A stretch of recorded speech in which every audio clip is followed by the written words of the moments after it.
인사 한번 나누시기 바랍니다. 주의 이름 환영하고 축복합니다. 은혜 받으시기 바랍니다. 네. 오래전 콜트쇼라는 프로그램에 소개된 내용인데 유튜브 요즘에도 계속 돌아다니고 있는 내용입니다. 한 목사님이 갑자기 일이 생겨서 정말 가야 될 결혼식에 참여를 못하게 됐습니다. 그게 여자 청년이 이제 교인이었고 또 꼭 가야 되는 자리인데 이제 너무 급한 일이 생기는 바람에 참석을 못해서 할 수 없이 축전으로 급하게 사회자에게 연락해서 요한일서 4장 18절 말씀의 내용으로 축하를 좀 해주면 좋겠다 이렇게 전해줬고 이제 그 내용은 이런 내용의 사랑 안에 두려움이 없고 온전한 사랑이 두려움을 내어쫓나. 얼마나 좋은 내용이에요. 사랑 안에서 서로 사랑할 때 두려움도 없고 두려움 내쫓는 행복한 가정을 이루게 했다는 이제 축복의 말씀으로 축전을 보냈는데 사회자가 친절하게 이 말씀을 소개를 하면서 요한일서 4장 18절을 제가 찾아서 읽어드리겠습니다. 이제 성경 구절만 왔으니까 이거를 찾아서 친절하게 읽어주려고 했습니다. 근데 이제 요한일서와 요한복음이 비슷하죠. 요한복음 4장 18절로 찾았어요. 내용은 이렇습니다. 너에게 남편 5이 있었고 지금 있는 자도 내 남편이 아니니 내 말이 참되도다. 여자 청년은 그 목사님께 출석하는 청년이에요. 너무너무 황당하죠. 우리가 이제 말씀이 다 좋은 줄 알면서도 말씀이 잘 적용될 때가 이제 필요하고 은혜가 되는데 잘못 적용하면 자기의 논리를 합리화시키든지 자기 변명의 수단으로 삼든지 자기 생각을 강화시키는 수단이 되는 경우도 많아요. 약도 몸을 치료하는 약이지만 잘못 쓰면 독이 되는 경우도 많거든요. 이게 말씀이 잘 사용돼야 됨을 이제 보여주는 예의죠.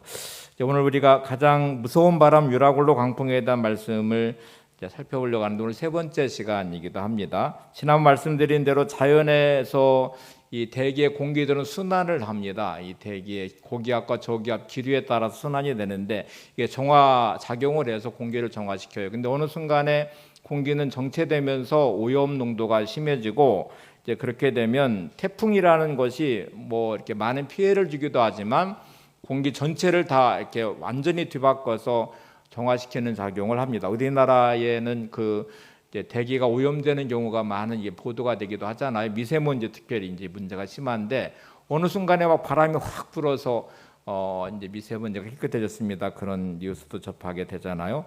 우리 영혼도 마치 광풍은 영혼을 깨끗하게 하는 작용을 합니다. 평상시에 은혜가 흘러서 순환이 되면서 내 삶을 반듯하게 세우면서 우리의 삶을 잘 신앙 안에 세우면 좋은데 어느 순간부터 우리는 이제 오염되듯이 인생의 세상에 물들기 시작하고 적당히 세상과 타협하면서 죄를 짓기 시작하고 그게 정당화되고 어느 순간에 스스로 정화될 수 있는 능력을 상실하는 영적 상태가 될 때가 많아요. 그때 하나님이 인생의 고난이라고 하는 문제라고 하는 바람, 광풍과 태풍 같은 거를 보내셔서 인생의 영혼을 정화시키는 시간들이 우리에게 있습니다. 그래서 우리가 오늘 이 시간 이제 오늘 이 유라굴라 강풍은 가장 무서운 바람인데 저는 하나님의 선물이라는 세 가지를 좀 찾아내려고 합니다. 욥의 고백은 인생의 진짜 광풍을 만나고 자기 삶을 어떻게 할 수 없는 순간에 그 시간들을 하나님이 고난이 다 지나고 나니 순금같이 되어 보배롭게 나올 것이라는 믿음의 고백을 하듯이 여러분의 인생도 귀하게 순금같이 보배롭게 나오는 인생의 아름다운 시간이 되시기를 바랍니다. 고통스러운 광풍이지만 그 안에 놀랍게도 하나님의 선물이 들어있다는 것, 오늘 말씀의 중요한 출발입니다. 첫 번째 하나님의 선물은 내 인생의 가장 소중한 것, 중요한 것이 무엇인지를 찾아내는 시간입니다. 대개 사람들은 살면서 이제 지금 하고 있는 것이 중요하다고 생각하고요. 대부분의 사람은 아마 돈의 가치를 부여하고 돈 버는 것이 중요하고 돈을 많이 벌어야 우리 가정도 행복할 수 있다고 생각을 하는데 절대로 돈이 제일 중요하지 않습니다. 이제 좀 이따 제가 말씀드릴 텐데 우리 관계 안에서의 우리의 삶에 어떤 것이 중요한지를 좀 인생에서 또 뭐가 중요한지를 생각해 보시는 게 오늘 첫 번째 주제의 의미, 하나님이 찾은 선물인데 오늘 본문이 등장하는 것은 순풍이 불어서 그 순풍에 속아서 출항을 하게 됩니다. 13절에 남풍이 순하게 불매 그들이 뜻을 이룬 줄 알고 이렇게 이제 출항을 시작하거든요. 바로 그 전에 뭐가 있냐면 사도 바울이 이번에 항해는 위험합니다. 배도 전복이 되고 또 이 모든 것을 다 잃을 뿐만 아니라 생명도 다 위험합니다. 이렇게 만류하는 장면이 나오는데, 그런데 선장과 선주의 말을 들은 백부장 율리오는 출항을 시작해요. 그런데 기가 막히게 그때에 남풍이 불어오면서 순항이 됐어요. 이 당시에는 뭐 이제 동력으로 막 엔진으로 가는 게 아니니까 도소로 가고 또 노로 저어가야 되니까 이제 바람이 도와주니까 얼마나 순풍이 불어서 항해하는 방향으로 가니까 너무너무 잘 됐다 생각하고 남풍이 순하게 불며 그들의 뜻이 이룬 줄 알고 항해를 시작했는데 유라굴로 광풍을 딱 만나는 순간에 순풍에 속았다는 것을 그때서 알았습니다. 되게 많은 사람들은 자기 뜻대로 되면 내 인생은 정말 잘 된다고 착각을 하기 시작해요. 그리고 어느 순간부터 내 인생은 맞아, 내 뜻대로 되잖아, 내가 능력이 있어, 나는 참 내 운이 좋은 것 같아, 막 이렇게 마치 자기의 초점을 맞추면서 인생이 남풍을 만나서 순풍을 만나서 잘 되는 것처럼 착각하면서 진짜 중요한 것들을 잃어버리기 시작해요. 이거는 순풍에 속는 것이죠. 반대도 가능해요. 많은 사람들은 고난이랑 광풍이 불어오기 시작하면 인생이 끝난 줄 알기 시작하면서 인생을 절망하고 막 분노하고 원망을 하면서 마치 인생을 끝장내려고 하는 사람들도 있어요. 여기도 속는 것입니다. 절대로 영원한 것은 없습니다. 다 지나가는 것들이거든요. 근데 어느 곳에 속지 말고 우리가 이 자리를 잘 지켜내는 것이 대단히 중요한데, 오늘 이 문제의 출발은 하나님의 사람의 말을 듣지 않는 데서 시작이 됐습니다. 백부장이 죄인의 몸인데 이제 죄인의 몸인 이 사도 바울을 이제 끌고 가는 거잖아요. 이제 백부장 율리오가 배에 주권을 딱 가졌습니다. 이 당시에 로마의 속국이었기 때문에 배의 선장도 선주도 백부장 율리오의 말을 거스릴 수 없는 상태의 힘을 가지고 있는 백부장이 죄인들을 압송해 가는 이 배는 상선입니다. 이게 무슨 죄인을 호송하는 배가 아니고요. 일반 무역을 하면서 돈을 버는 사람들이 그 배에 타고 또 그 배의 목적도 이렇게 무역을 하면서 돈을 벌려는 목적의 상선이기 때문에 돈 벌려고 하는 사람들이 그곳에 다 타고 있고요. 거기에 몇 명의 죄인들이 이제 거기에 배를 탔는데 백부장 율리오가 주권을 가지고 있는데 사도 바울이 이거를 말렸어요. 이번 항해는 참 위험합니다. 이 배를 항해 출항시키면 배뿐만 아니라 생명도 위험하다고 말했는데, 이 율리오는 죄인인 사도 바울의 말에 귀를 기울일 필요가 없다고 생각했어요. 그래서 선장과 선주에게 물어보니까 배를 출항시켜야 된다고 말했어요. 이번에 항해는 일정을 꼭 맞춰야 되기도 하고 또 이번에 아주 계절적으로도 이제 이번 출항하는 게 중요합니다. 이게 이제 경험에서 나오는 말이잖아요.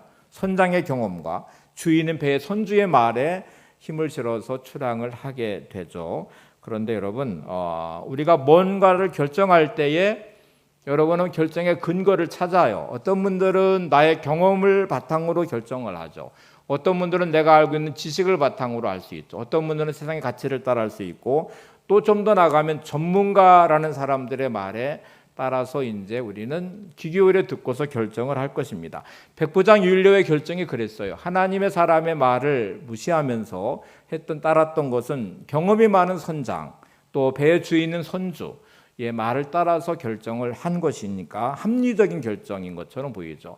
여러분은 살아가면서 어떤 결정을 하시고 또 근거가 뭔지를 한번 되물어 보시면, 우리가 이제 수많은 사람들의 말을 귀 기울여 들을 수 있는데, 예를 들어 사기꾼의 말에 근거를 두고 결정을 하면 사기를 당하게 되잖아요. 달콤한 말이고 합리적인 말이고 나를 위하는 것처럼 하는 말이지만 그 사람이 사기꾼이면 결국 인생은 사기를 당합니다. 잘못된 말을 듣고 따라갔다가 결국 인생이 고통과 고난과 어려움을 당하는 경우도 많이 있습니다. 소위 전문가라는 사람들의 말을 따랐다가도 결국 봉변을 당하는 경우도 종종 발생하게 되죠. 전문가는 꼭 필요한데, 저와 여러분은 예수 믿는 사람이에요. 예수 믿는 사람은 하나님의 뜻에 따라 말씀에 따라 살아가겠다고 결심한 사람들이니까 저와 여러분은 하나님의 말씀에 귀를 기울이고 말씀에 따라서 살아가는 삶의 근거가 반드시 필요하잖아요. 근데 여러분 이제 이렇게 목회자나 영적 지도자의 말을 들으면 이제 우리는 이렇게 생각하죠. 목사님은 이거 잘 몰라. 전문가가 아니잖아. 이건 내가 전문가인데. 이렇게 생각하면서 이제 이 말에 귀를 기울이지 않는 경우도 많이 있습니다. 근데 여러분 한 가지 기억해야 될 것은 영적 지도자나 저도 마찬가지인데 신방 가든지 상담을 하든지 하는 것은 제가 물론 그분의 전문가는 아니에요. 그런데 저에게는 영적 분별력을 가지고 하나님의 뜻을 지금 전하는 것이니까 초점이 거기에 있는 것이죠. 그러니까 어떤 분야의 전문가는 아닐지 모르지만 이 상황과 문제에 대해 하나님의 뜻이 무엇인지 또 하나님의 말씀 안에서 이거를 어떻게 구별하고 분별해야 될지에 대한 지도력을 가지고 하는 것이잖아요. 근데 여러분 이제 이런 말씀을 듣고 나서도 내가 결정을 하는 것이니까 목사님은 지금 이 시대적 상황도 잘 모르시고 목회만 하시니까 내 삶도 잘 모를 뿐만 아니라 이 분야는 내가 전문가인데 하고 생각하면서 결정하는 경우도 많이 있을 수 있고 또 어떤 진짜 전문가를 찾아서 말을 들으면서 하는 경우도 많습니다. 그런데 여러분 우리에게는 하나님의 말씀을 분별하는 영적 분별력이 필요해요. 환경과 문제 안에서 하나님의 뜻이 무엇인지도 아셔야 되고 내 생각과 감정 안의 흐름 안에서도 하나님의 뜻이 뭔지도 찾아내시고 그 기준이 반드시 전제된 상태에 여러분의 경험도 필요한 것이고 지식도 필요한 것이고 누군가의 전문가의 말도 필요한 것이지 이거를 제외시켜 놓고 내 방식과 세상의 방식을 따라간다면 그건 믿음과 아무 상관없는 거잖아요. 하나님의 뜻과 상관없는 내 방식의 삶이 되는 것이잖아요. 자, 지금 백부장 율리오의 선택은 합리적입니다. 그거는 경험에서 나온 백부장의 그 결정 안에는 선장의 말도 들어있고 선주의 말도 들어있고 그리고 바울은 죄인인데 그 말을 기울일 이유가 없어요. 그리고 나서 출항한 그들은 진짜 원했던 대로 남풍을 만나면서 봐라 우리들의 뜻대로 되지 않았나 잘 결정했다 그러는데 얼마 가지 않아 유라굴로 광풍을 만나게 됩니다. 자 이제 그 광풍을 만나는 첫 자리는 경험이 발동되겠죠. 선장의 유능한 항해술일과 선주가 배를 지키려고 하는 주인의식과 거기 사공들의 어떤 능력들 경험들이 계속 하면서 이거를 헤쳐가려고 해보지만 어느 순간부터 통하지 않았어요. 돛에 바람도 안 되고 노젓는 힘도 한계가 부딪히고 그러니까 바람 부는 대로 끌려가다가 어느 순간부터 배가 뒤집힐 것 같은 순간이 다가오니까 그들은 버리기 시작합니다. 이제 여기서 아주 중요한 우선순위의 문제가 등장해요. 평상시에 중요하게 여겼던 것들이 어느 순간에 버려야 되는 것들이 되어버렸어요. 배가 전복될 위기에 딱 처하게 되니까 이 배는 상선입니다. 돈을 벌기 위한 배고요. 거기에 많은 짐을 실어서 무역을 하고 있어요. 근데 그들이 가장 첫 번째 버린 게 뭔지 아세요? 이 짐이에요. 돈 벌기 위한 것들을 버렸어요. 두 번째 버린 게 뭔지 아세요? 이제 기구들, 배의 기구들, 노젓는 것들, 태운 돛들, 배를 움직이는 모든 장치를 다 버렸어요. 배의 무게를 줄이기 위해서. 세 번째로 버린 게 뭔지 아세요? 먹고 살 양식, 생명을 지탱해주는 양식, 여기 밀을 마지막에 버립니다. 여러분 이 순서를 잘 보셔야 돼요. 되게 사람들은 살아가면서 제일 필요한 게 뭐예요? 그러면 지금 자본주의 사회니까 다 돈이라고 첫째로 말해요. 돈 필요하죠. 중요하죠. 그래서 되게 많은 사람들이 돈 때문에 가정과 관계가 파괴된다는 거 아십니까? 돈 앞에서 이웃과의 관계도 친구의 관계도 또 정말 소중했던 모든 관계들이 깨져나가기 시작해요. 돈이 중요하다고 생각해요.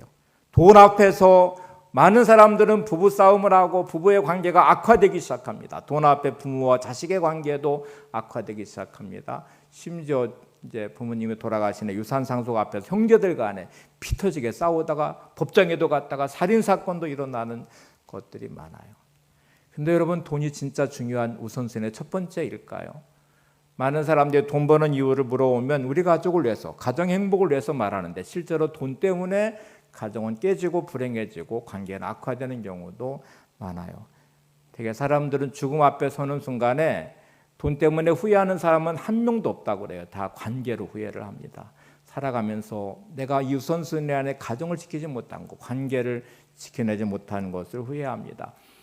상선인 이 배의 짐은 그들의 목적이고 소망이고 꿈이었는데 유라굴라 광풍을 만나고 가장 먼저 버린 게 이 짐이었어요.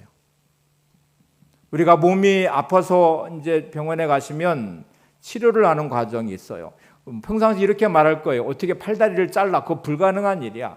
근데 이렇게 의사가 말합니다. 당신 살기 위하면 썩어가는 팔다리를 잘라야 돼요. 그러면 그렇게 하고라도 살아거든요. 몸에 있는 것들을 떼어낼 때 수술하는 것도 다 중요한 것들인데 살기 위해서 떼내는 거예요. 그때는 우선순위가 시작되는 거잖아요. 유라굴라 강풍을 딱 만나는 순간에 생명이 가장 중요하다는 것을 그때서 깨달아요. 생명을 지켜내기 위해서 그렇게 소중히 여겼던 돈을 벌기 위해 필요했던 그 짐들을 버립니다. 두 번째, 배의 기구들, 이거로 움직이는 거잖아요. 이거 없으면 항해가 불가능한 거거든요. 근데 이것이 결국 배를 전복시킬 위험에 처하게 되니까 배의 기구를 버려요. 우리는 내 생각과 내 경험을 고집스럽게 주장하면서 내가 내 인생의 주권을 절대로 놓지 않으려고 그래요. 내 방법대로 하려는 거를 아주 그냥 고집스럽게 주장하거든요. 근데 어느 순간에 유라굴라 강풍을 만나고 그게 절대로 통하지 않을 때 내려놓을 수밖에 없어요. 하나님 앞에 천부의 의접 손들고 옵니다 하듯이 항복하듯 주 앞에 나올 수밖에 없는 어느 순간이 닥쳐오게 돼요. 근데 여러분 그 우선순위가 그렇게 이제 세워져 가는 거죠. 나중에는 자기들을 먹이는 이 육신의 생명의 양식인 밀을 버리게 됩니다. 이 순서를 잘 보세요. 그때서 찾아내는 첫 번째는 뭐냐면 소중한 게 진짜 소중한 게 그때서야 찾았어요. 생명이 가장 소중하다는 것을 알게 되죠. 여러분 예수 믿으면서 우리는 뭐가 제일 소중하다는 것을 알까요? 우리의 영혼이 가장 소중하다는 것을 압니다. 구원받음이 가장 소중하다는 것을 압니다.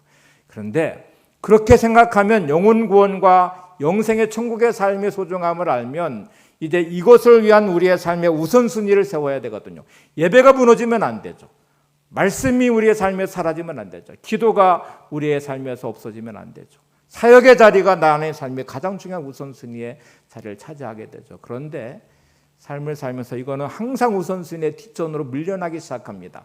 내 육신의 삶을 위해서, 돈을 위해서, 내가 뭔가를 위해서 영적인 것들은 헌신짝적 버리도 하는데 생각은 다 있어요. 내가 뭔가를 해놓고 나서 그 다음에 해도 늦지 않아 하는데 여러분 우선순위가 대박이에요. 주님이 하신 말씀 보실래요? 마태복음 6장 33절에 이렇게 말합니다. 그런즉 너희는 먼저 그의 나라와 그의 의를 구하라. 그리하면 이 모든 것을 너희에게 더하시리라. 먼저라는 단어를 잘 보셔야 돼요. 예수님이 말하는 너희는 먼저 그의 나라와 그의 의를 구하라. 그리하면 이 모든 것을 더하시리라.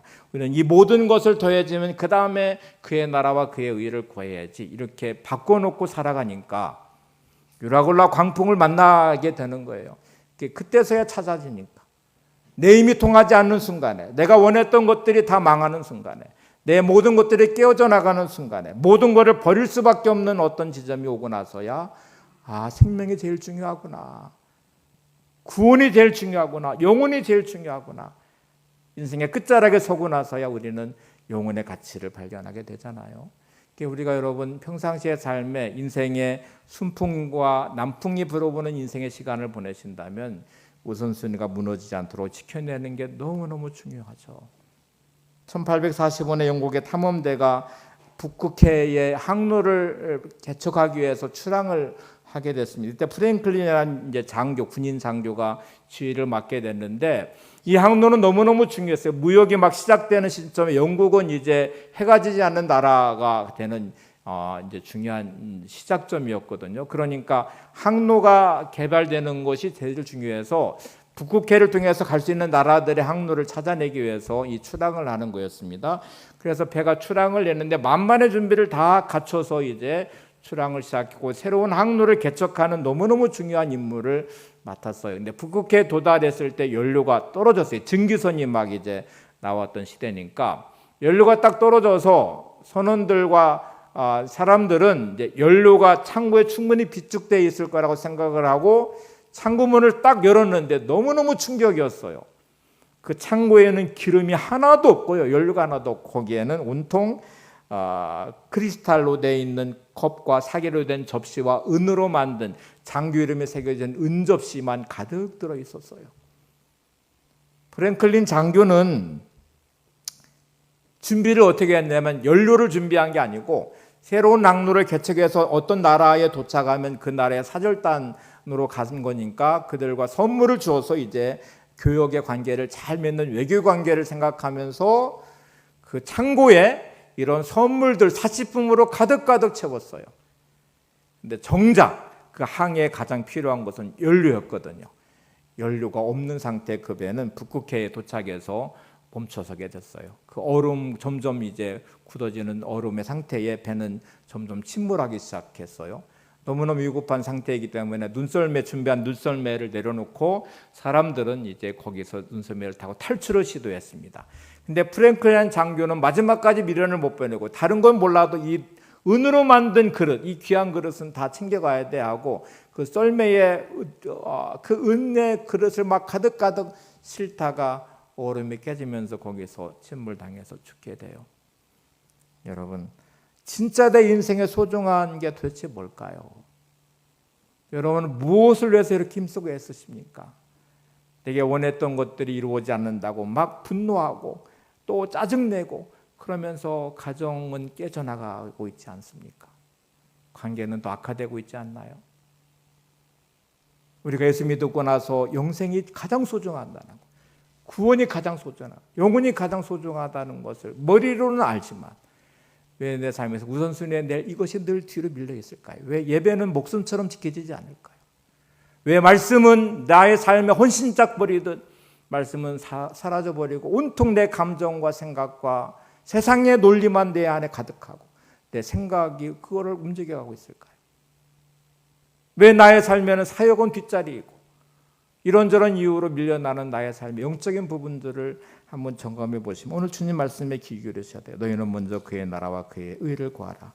그리하면 이 모든 것을 너에게 더하시리라.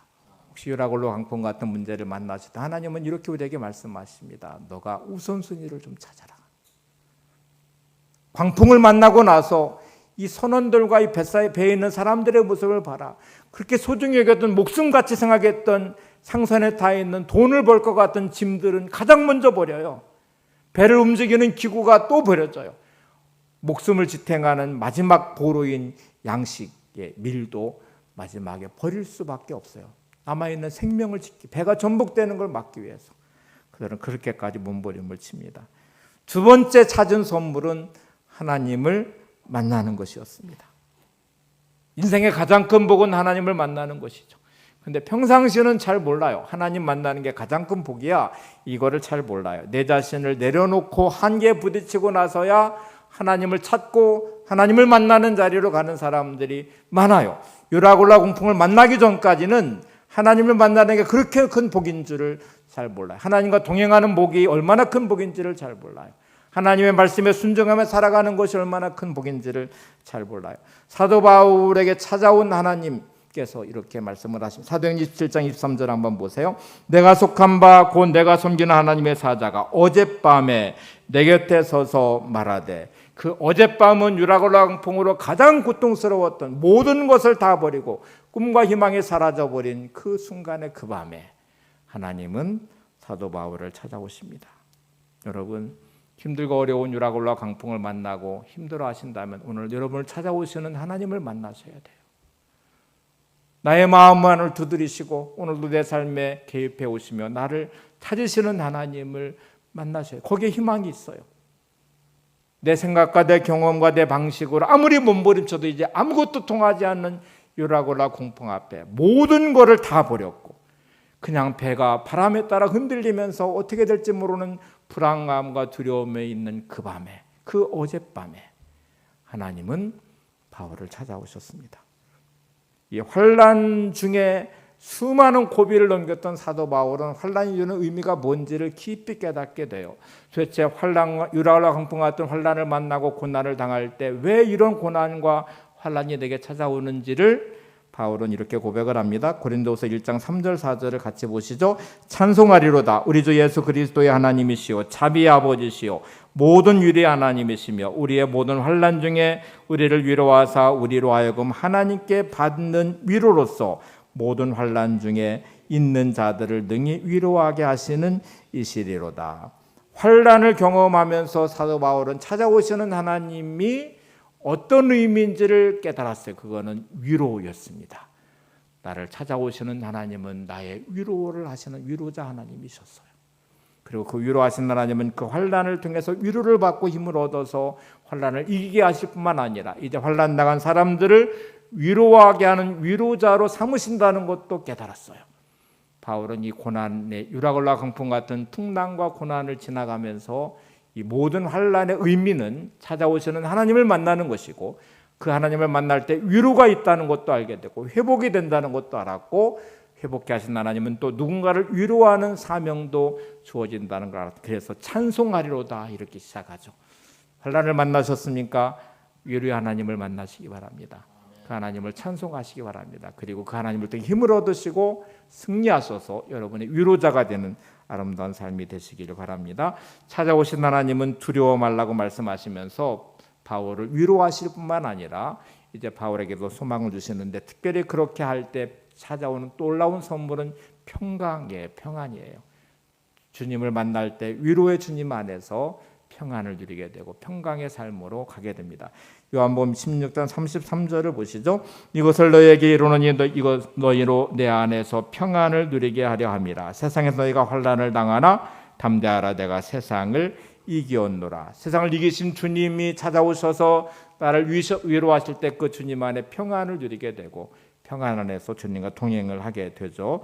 자, 이제 이 환난을 당할 때 이 위로하시는 하나님, 평안을 주시는 하나님을 경험하면서 위로자로 세우신다고 하시는데, 자, 이 과정이 아주 중요한 게 하나 더 들어있어요. 사도 바울은 찾아오시는 하나님을 통해서 위로도 받고 평안도 누리면서 아주 중요한 변화가 하나 생겼는데 그건 삶의 방식의 변화였습니다.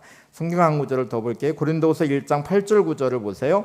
형제들아 우리가 아시아에 당한 환난을 너희가 모르기를 원하지 아니하노니 힘에 겹도록 심한 고난을 당하여 살 소망까지 끊어지고 우리는 우리 자신이 사형 선고를 받은 줄 알았으니 이는 우리로 자기를 의지하지 말고 오직 죽은 자를 다시 살리시는 하나님만 의지하게 하려 하심이라. 아주 중요한 사실을 사도 바울이 깨달았는데 보시면 환난을 당하는 것을 너희가 모르기를 원치 않는데 우리가 얼마나 많은 환난을 당했는지 정말 힘에 겹도록 심한 고난을 당해서 살 소망까지 끊어졌고 그리고 우리 자신이 사형 선고를 받은 줄을 알았다.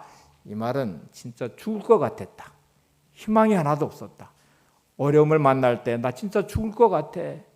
어디에도 희망이 보이지 않아. 이제 끝난 것 같아. 이렇게 아주 심한 유라굴라 강풍같이 그렇게 삶의 고난을 겪어가면서 어떤 변화가 일어났는지 아세요? 이걸 깨달았어요. 아, 하나님이 나를 의지하지 말고 하나님을 의지하라고 하시는구나. 인생은 다 자기를 의지하고 누군가를 의지하고 인생의 항해를 시작합니다. 근데 유라굴라 강풍을 만나고 내 힘으로 어떻게 할 수 없는 순간을 지나가면서 드디어 깨닫게 돼요. 내 힘이 얼마나 무력한지, 내 경험이 얼마나 가치가 없는 것인지, 인생이라는 게 내 뜻대로 안 된다는 것을 깨닫고 그때서야 하나님을 의지하는 자리로 나가게 되는데 사도 바울은 환난을 당할 때 유고 깨달아라. 내가 이런 환난을 겪고서 살 소망까지 끊어진 자리를 지나고 보니까 깨달았는데 나를 의지하지 말고 하나님을 의지하라고 하시는 것을 내가 깨달았다. 오늘 여러분이 깨달음이 있기를 바랍니다. 내가 살아가면서 내 경험과 내 생각과 내 방식이 통하는 것처럼 생각되는 남풍을 만나는 순풍이 시간도 있지만 여러분 절대로 내가 인생의 주인이 아니에요. 그렇게 내가 능력 있는 사람도 아니에요. 우리는 수많은 한계에 부딪히면서 우리는 얼마나 무력하고 연약하고 내 자신이 한없이 초라해지는 수많은 삶의 자리가 얼마나 많아요. 그때마다 깨달으셔야 돼요. 빨리 깨달으셔야 돼요. 나를 의지하지 말고 하나님 의지해야 되겠구나. 하나님을 내가 만나야 되겠구나. 하나님을 만나고 그 위로로 내가 힘을 얻고 그 안에서 소망을 갖고 하나님의 능력으로 일어서고 평안을 누리면서 하나님이 주시는 답을 찾아가는 사람이 돼야 되겠구나. 근데 이게 안 되면 계속 우리는 무너져요. 끝없는 광풍 앞에서 우리는 이리저리 부딪히면서 하나님은 계속 우리를 향해서 말씀하시겠죠. 좀 제발 깨달아라. 너의 삶에 좀 우선순위를 좀 바꿔라. 너 나를 만나야 산다. 나를 의지해야 산다. 이렇게 말씀하지 않으시겠어요? 진짜 억울한 일을 만나고 고통스러운 순간에도 여러분 하나님의 뜻을 구하셔야 돼요. 제가 힘들고 어려울 때는 사도 바울과 예수님만 생각하면 아무것도 아닌 경우들이 많아져요. 진짜 여러분 억울하시고 분하십니까? 진짜 힘들고 어려우셔서 막 화가 나고 견딜 수가 없으십니까? 사도 바울처럼 억울한 일을 당하는 사역이 있을까요? 그 사역을 하면서 계속 유대인의 공격을 받고요. 빌립보에서는 귀신 들린 여인을 귀신을 쫓아내줬는데 그것 때문에 감옥에 갔고 수많은 매를 맞고 온몸이 다 피투성이가 된 채로 손발에 착고가 차인 상태로 감옥에 갇히고요. 그 다음날 죽을 수밖에 없는 환경에 처했는데도 사도 바울은 놀랍게 그 자리에서 감사를 하고 있어요. 하나님을 찬송하고 있어요. 그렇게 자기를 괴롭히는 동족들 쫓아오면서 계속 괴롭히고 죽이려고 했던 자기 유대인의 동족의 구원을 위해서 자기 이름이 생명책에 지워져도 좋겠다고 그들의 구원을 위해 기도해요. 예수님처럼 억울하신 사람이 있을까요? 우리를 구원하기 위해서 하늘 보좌 버리기 땅에 오신 예수님, 그렇게 사랑했던 제자들로부터 배신을 당해요. 가룟 유다가 예수님을 팔아버리죠. 스제된 베드로는 3번이나 부인하고 저주하죠. 그 무리들은 침뱉고 욕하고 채찍으로 때리고 온갖 비난과 저주를 쏟아냈죠. 십자가에서 처형당하시는 그 주님을 보면서도 야유하고 있어요. 그런데 주님은 그 상황 안에도 저들의 죄를 용서해달라고 기도하고 계셔요. 자기를 저주하고 부인한 베드로를 부활하신 후에 찾아가셔서 그를 회복시켜 주셔요. 그게 주님이세요. 여러분의 삶의 자리에 이렇게 무너지시면 안 돼요. 억울하다고 분하다고 내 생각과 안 맞는다고 내 뜻대로 안 된다고 인생이 그렇게 무너지지 마시고 그곳에서 하나님을 만나시기 바랍니다. 하나님의 위로로 힘을 얻으시기 바랍니다. 하나님이 주시는 이 선물을 찾으셔서 하나님이 주신 평강을 누리며 승리자의 길로 가는 믿음의 삶이 되시기를 바랍니다.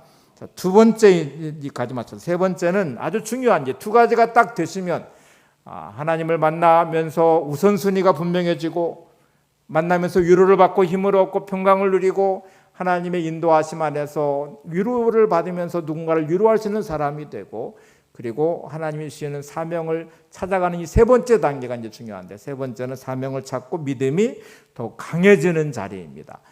놀랍게도 가장 고통스러운 그 순간에 잃어버린 사명을 회복하는 자리이기도 해요.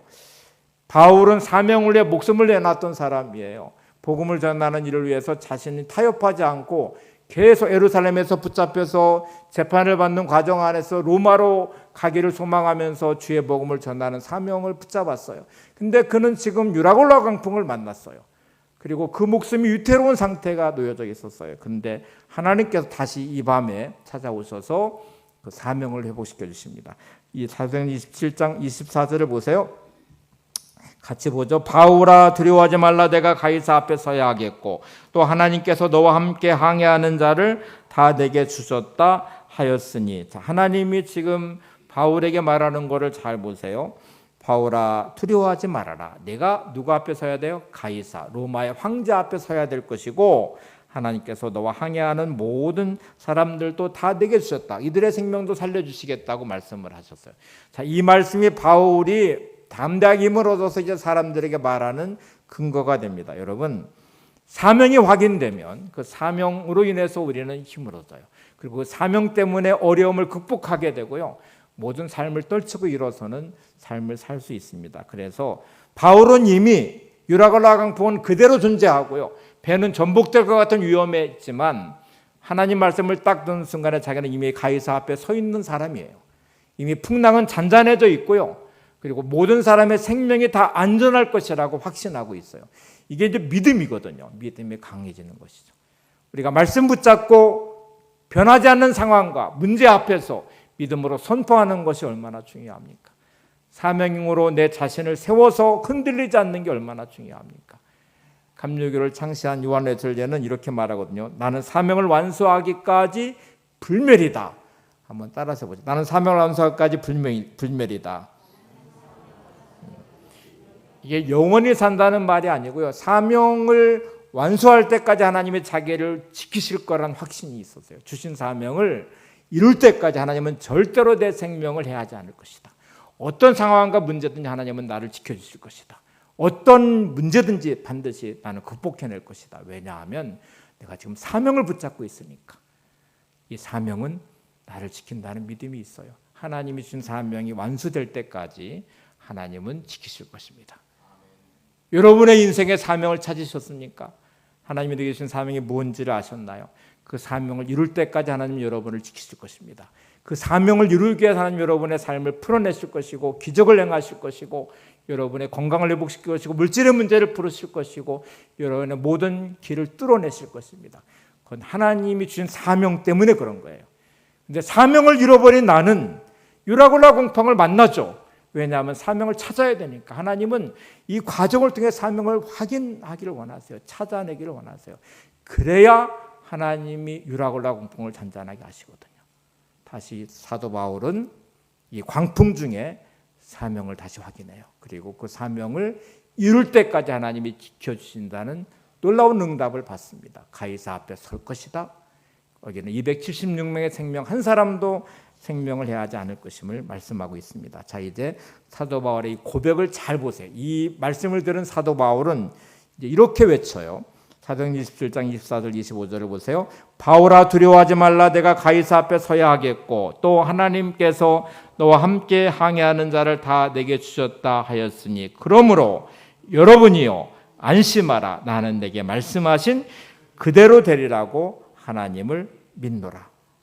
유라굴라 강풍은 그대로 존재하지만 지금 사도 바울은 하나님 말씀을 딱 듣고 나서 이렇게 말하죠. 나는 내게 말씀하신 그대로 되리라고. 누구를 믿어요?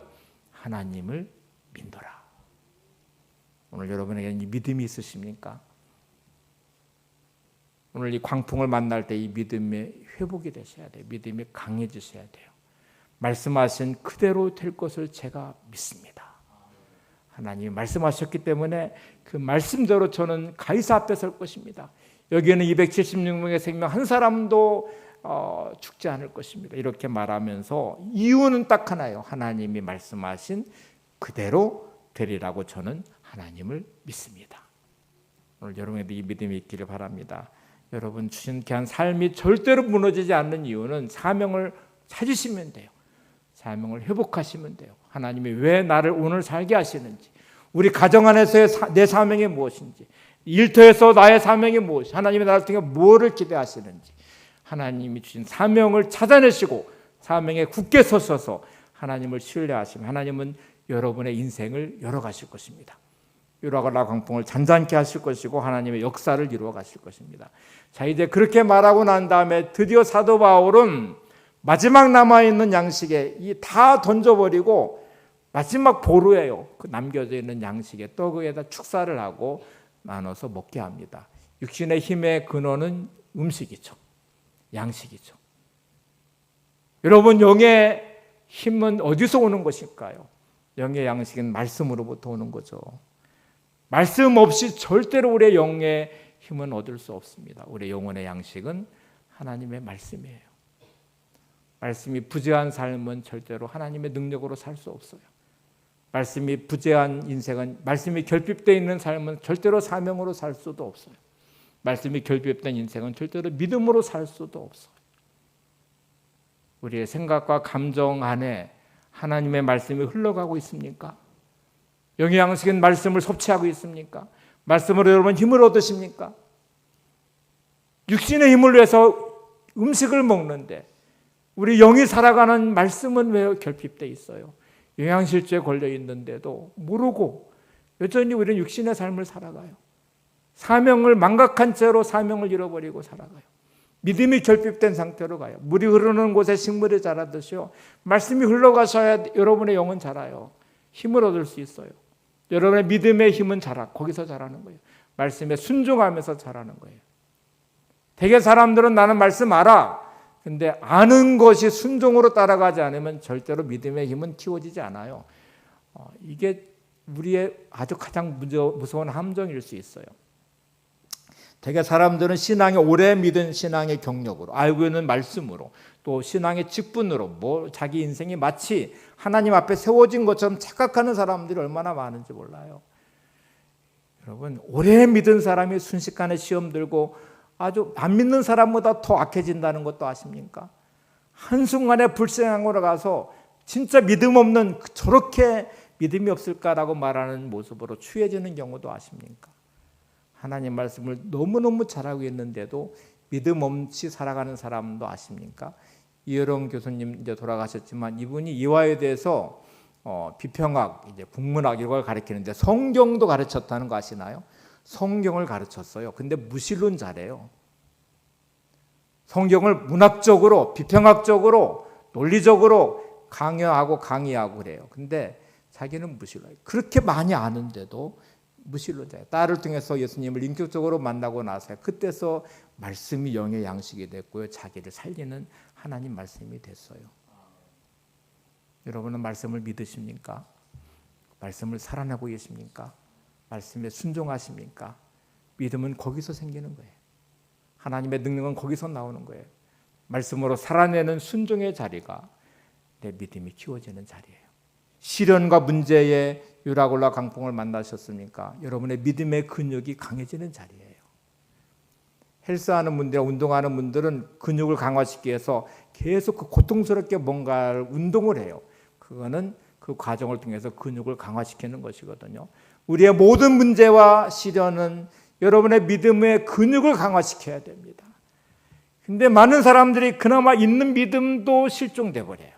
문제 때문에, 어려움 때문에, 시련 때문에.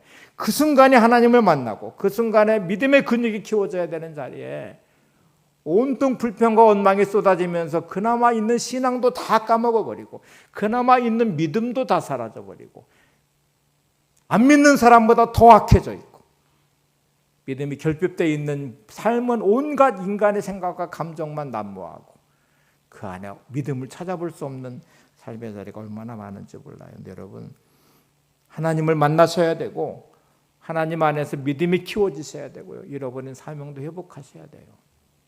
고난과 어려움과 시련을 자꾸 부정하지 마시고 이 과정을 하나님을 통해서 믿음이 키워져가는 훈련의 자리로 삼으시기를 바랍니다.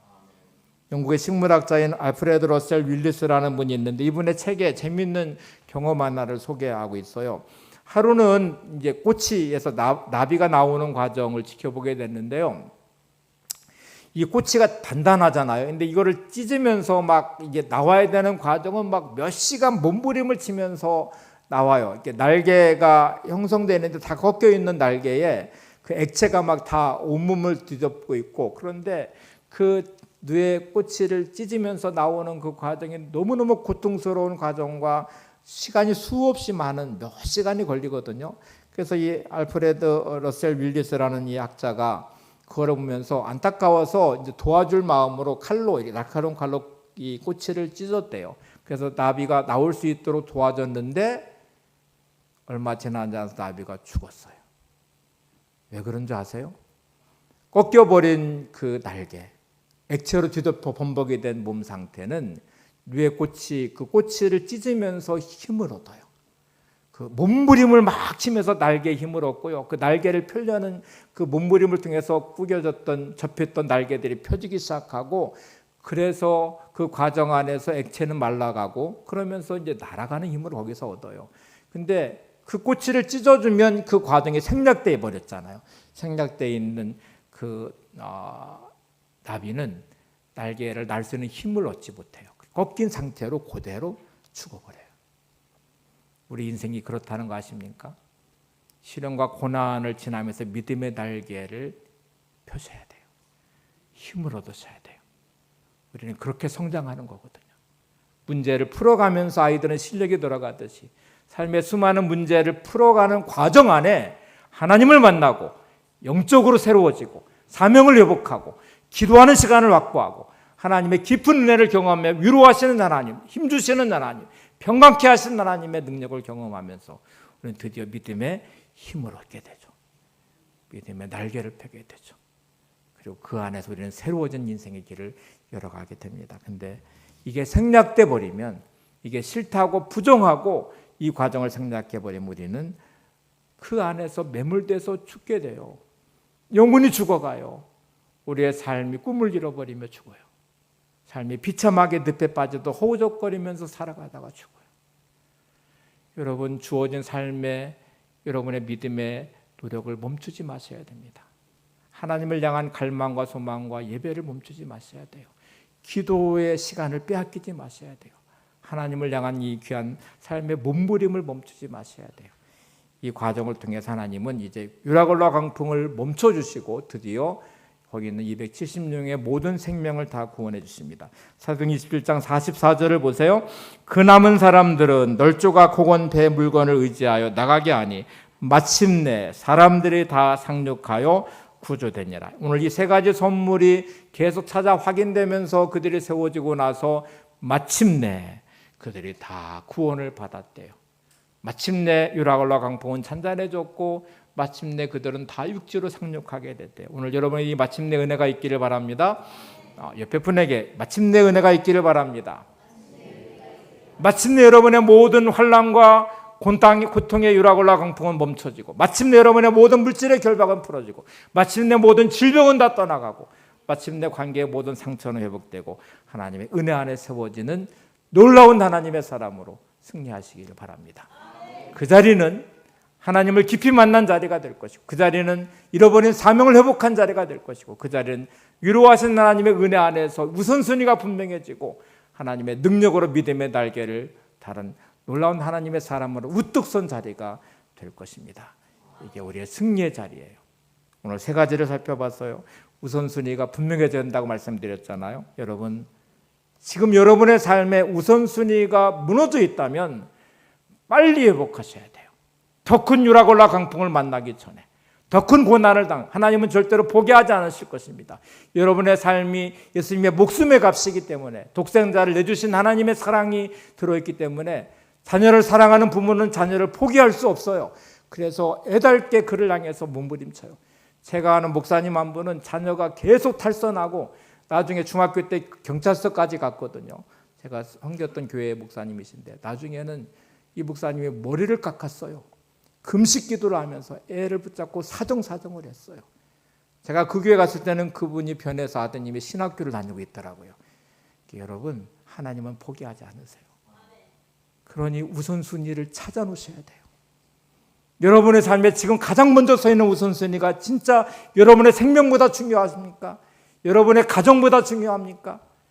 여러분의 영혼보다 중요합니까? 이 우선순위가 바뀌지 않으면 하나님은 절대로 유라굴라 강풍을 멈추지 않을 것입니다. 하나님을 반드시 만나셔야 돼요. 만나서 하나님의 위로 안에서 힘을 얻으시고 그 평강 안에 거하셔야 되고 잃어버린 사명을 회복하셔야 되고 믿음의 근육을 키워내시고 믿음의 날개를 펴셔야 됩니다. 참새와 독수리 이야기를 예전에도 한번 드렸는데요. 참새는 자기 날갯짓으로 날아요. 그게 참새의 한계예요. 근데 많은 사람들이 참새 날개를 달고 살아가려고 해요. 자기 힘과 능력으로 날아가려고 해요. 근데 저와 여러분은 믿음의 날개 독수리 같은 사람이거든요. 그렇게 초라하지 않거든요. 믿음의 날개를 달아 독수리처럼 되라고 말씀하시는데 자꾸 이거를 떼내버리고 참새 날개를 달고 자기 힘으로 날려고 하니까 이게 비참한 거예요. 우리는 독수리의 날개처럼 믿음의 날개를 다루셔야 돼요. 독수리는 등치가 커서 그 날개로 자기 힘으로는 절대로 날아갈 수 있는 없는 한계가 있지만 기류를 이용할 줄 아는 새예요. 불어오는 폭풍을 무서워하지 않고 날개를 펴 폭풍을 타고 하늘 높이 날아갑니다. 여러분, 믿음의 날개를 펴고 주님과 함께 하늘 높이 날아가시기 바랍니다. 하나님 역사하심에 도약하는 믿음의 승리자의 삶이 되시기를 바랍니다. 오늘 찬양 가사를 한번 보실래요? 이렇게 고백을 해요. 같이 한번 읽겠습니다. 주 품에 품으소서 능력의 팔로 덮으소서 거친 파도 날 향해 와도 주와 함께 날아오르리. 폭풍 가운데 나의 영혼 잠잠하게 주를 보리라. 주님 안에 나 거하리. 주 능력 나 잠잠히 믿네. 거친 파도 날 향해 와도 주와 함께 날아오르리. 폭풍 가운데 나의 영혼 잠잠하게 주를 보리라. 함께 찬양하고 기도하겠습니다.